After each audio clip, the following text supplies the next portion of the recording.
ને ચાટ ને ભજીયા કે ને ચિપ્સ. આજે આપણે તદ્દન નવી રીતે જ આ ફરાળી રેસીપી બનાવવાના છીએ. આપ સૌને મારા જય શ્રી કૃષ્ણ. તમારું સ્વાગત છે મારી ચેનલ હિના રૈયાણીઝ કિચનમાં. તો ચાલો શરૂ કરીએ આજની આ રેસીપી. તો સૌથી પહેલાં આપણે બટાકાને લઈ લઈશું અને મેં અહીંયા 2 નંગ જેટલા બટાકા લીધેલા છે. અહીંયા કોઈ જ એવું માપ નથી કે તમારે કેટલી રેસીપી બનાવવી હોય તો કેટલું મેઝરમેન્ટ લેવાનું, કેટલી વસ્તુ લેવાની.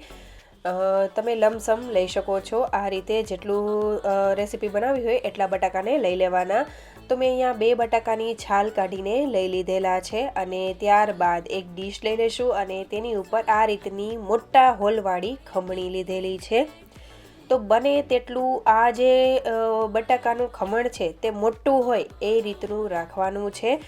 બહુ એકદમ પતલું હોય એવી રીતે નથી કરવાનું. તમે જોઈ શકો છો કે કેટલી જાડી આપણું જે ખમણ છે તે થઈ રહ્યું છે.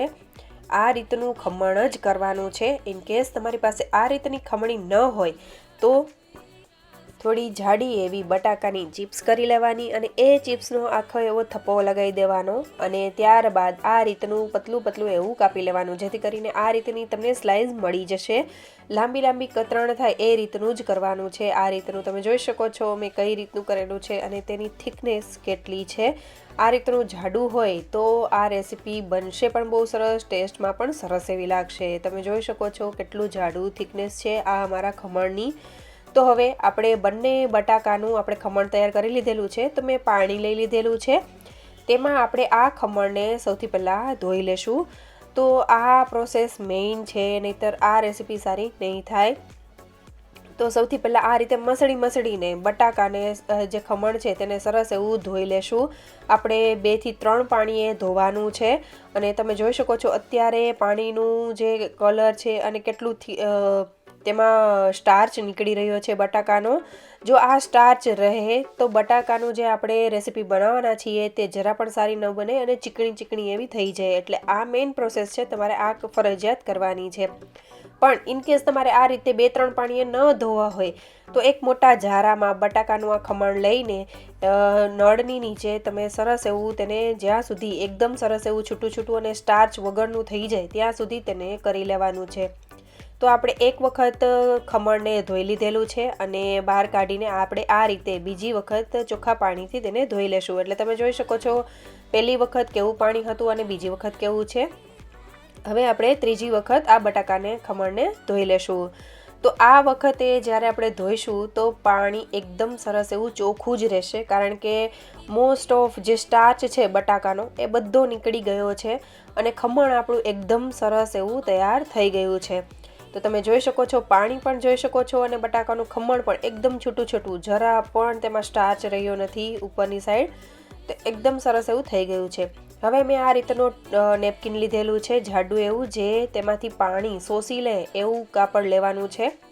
કોઈ પણ કપડું લઈ શકો છો. મેં અહીંયા આ રીતનું નેપકિન લીધેલું છે. તેમાં છૂટું એવું આ ખમણને રાખી દેશું અને તેને ફોલ્ડ કરીને તેની ઉપર રાખી દેશું, અથવા તો તમે બીજું કપડું પણ તેની ઉપર ઢાંકીને આ રીતે દબાવીને કરી શકો છો, અથવા તો થોડીવાર માટે રાખી દેવાનું. આ રીતે કરવાથી જે પાણી જે ખમણ છે તેમાં જે પાણી ચોટેલું હશે તે નીકળી જશે. તો આ રીતે તેની ઉપર કપડું ઢાંકીને આપણે સાઈડમાં રાખી દેશું. ત્યાં સુધીમાં આપણે શિંગદાણાને શેકી લેશું. તો મેં અહીંયા 1 વાટકી જેટલો શિંગદાણા લીધેલા છે. કોઈ જ માપ નથી, મેં લમસમ જ લીધેલા છે.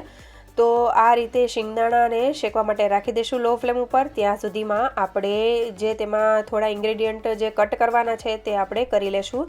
તો મેં અહીંયા તીખા લીલા મરચાં લીધેલા છે. ઇનકેસ તમારે જો લાલ મરચું પાવડર એડ ન કરવું હોય તો બધા તીખા લીલા મરચાં પણ લઈ શકો છો. અને તેની સાથે જ મેં આદું થોડું ખમણીને તૈયાર કરી લીધેલું છે. તો તમે જોઈ શકો છો બંને વસ્તુ આપણી સરસ એવી થઈ ગઈ છે. હવે આપણે બારીક એવી કોથમરીને સમારી લેશું અને કોથમરીને ખાસ ડાળખા સાથે જ આપણે લેશું. તેનાથી બહુ સરસ એવી ફ્લેવર આવશે અને વિટામિન્સ પણ તેમાંથી મળતા હોય છે, એટલે ડાળખા જરૂરથી એડ કરવા. હવે આપણે બંને વસ્તુ સરસ એવી થઈ ગઈ છે, બધી વસ્તુ કટિંગ થઈ ગઈ છે. તો આપણે શિંગદાણાને પણ જોઈ લેશું. તો લો ફ્લેમ ઉપર સરસ એવા શેકાઈ રહ્યા છે. થોડી વારમાં જ, જ્યાં સુધીમાં તમે બધી વસ્તુ કટ કરશો ત્યાં સુધીમાં શિંગદાણા પણ થઈ જશે અને જે આપણે ખમણ છે તે પણ સરસ એવું તેમાંથી પાણી એટલે કે મોઇશ્ચર છે બધું છૂટું નીકળી જશે. હવે આપણા શિંગદાણા એકદમ સરસ એવા શેકાઈ ગયા છે, તો મેં તેને બહાર કાઢી લીધેલા છે. અને હવે આપણે લોહીઓને ફરીથી મૂકી દઈશું અને આપણે આગળની પ્રોસેસ તૈયાર કરી લેશું. શિંગદાણાને મેં એક ડીશમાં થોડા પોળા એવા કરીને રાખી દીધેલા છે. જ્યારે પણ થોડા એવા ઠંડા થઈ જશે એટલે આપણે તેનો અધકચરો એવો પાવડર કરી લેશું.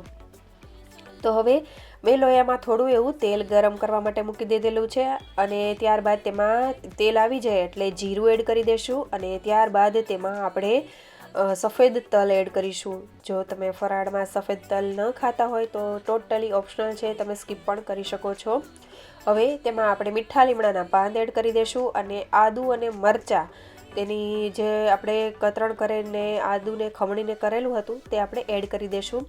થોડી વાર માટે જ તેને સાંતળી લેશું. ત્યારબાદ તેમાં આપણે જે ખમણ છે તે સરસ એવું સૂકું થઈ ગયું છે, તમે જોઈ શકો છો. થોડી વારમાં જ એકદમ સરસ એવું થઈ ગયું છે. તો થોડું એવું ખમણ મેં એડ કરીને થોડું એવું ઉપર નીચે કરી લીધેલું છે. ત્યારબાદ બધું ખમણ આપણે એડ કરી દઈશું અને આ રીતે ઉપર નીચે કરતા જશું. તમે જોઈ શકો છો અત્યારે જરા પણ ચીપકશે નહીં. તેમાં સ્ટાર્ચ જે હતો ઉપરનો સાઈડનો તે બધો નીકળી ગયો છે, એટલે છૂટું જ રહેશે.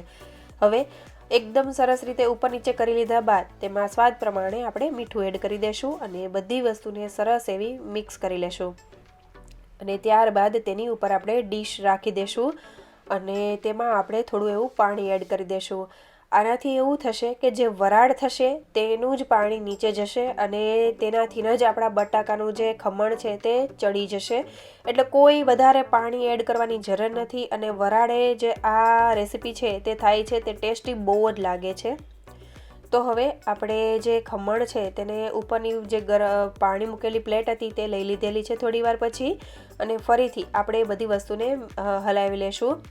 થોડી વારમાં જ આ ખમણ વરાળે સરસ એવું ચડી જાય છે, તમે જોઈ શકો છો. તરત જ એવું તૂટી જાય છે હાથની મદદથી પ્રેસ કરીએ તો પણ. હવે આપણે તેમાં હળદર પાવડર, ધાણા જીરા પાવડર અને લાલ મરચું પાવડર એડ કરી દઈશું. ઇનકેસ તમારે અહીંયા લાલ મરચું પાવડર ન એડ કરવો હોય તો તમે લીલા મરચાંનું પ્રમાણ વધારી શકો છો. અને જો વઘાર ટાઈમે તમારે લવિંગ અને તજ ને તમાલપત્ર એ યુઝ કરવું હોય તો તમે એ પણ કરી શકો છો. તેનાથી પણ બહુ સારી એવી ફ્લેવર આવશે. અથવા તો તમે ગરમ મસાલા પાવડર પણ અહીંયા એડ કરી શકો છો. તો તમે જોઈ શકો છો આપણી જે ખમણ છે સરસ એવું થઈ ગયું છે. તો હવે તેમાં આપણે સિંગદાણાનો ભૂકો એડ કરી દઈશું. તમે જોઈ શકો છો એકદમ સરસ એવો ફાઇન પાવડર મેં નથી કરેલો, અધકચરો ભૂકો જ કરેલો છે.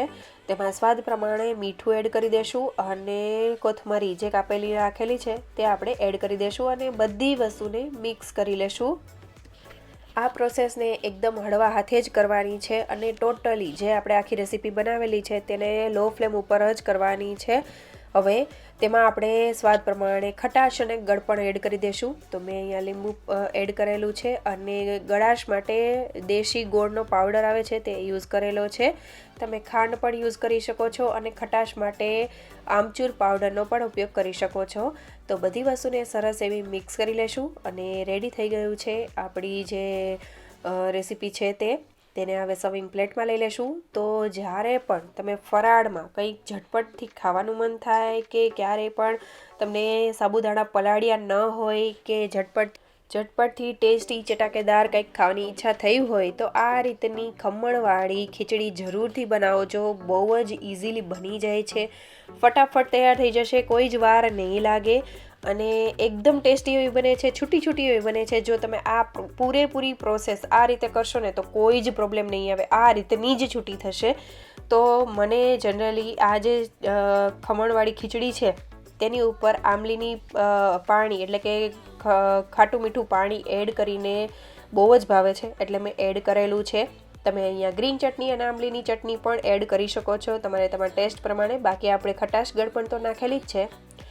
તો જરૂરથી આ રીતની રેસીપી ટ્રાય કરજો. તમે જોઈ શકો છો અત્યારે પણ આ રીતનું જાડું એવું ખમણ હશે ને તો જ્યારે તે બફાશે ને એટલે એનો ટેસ્ટ બહુ જ સારો એવો આવશે અને એમાંય તે વરાળે બફાયેલું હોય છે તો ટેસ્ટ બહુ જ સારો એવો લાગશે. તો જરૂરથી મારી આજની આ રેસીપી ટ્રાય કરજો અને સારી લાગે તો લાઇક, શેર અને સબસ્ક્રાઈબ કરજો. ઘંટી દબાવવાનું ભૂલતા નહીં કારણ કે તમને તેનાથી નોટિફિકેશન સૌથી પહેલાં મળશે. તો જરૂરથી કરજો. Thank you for watching.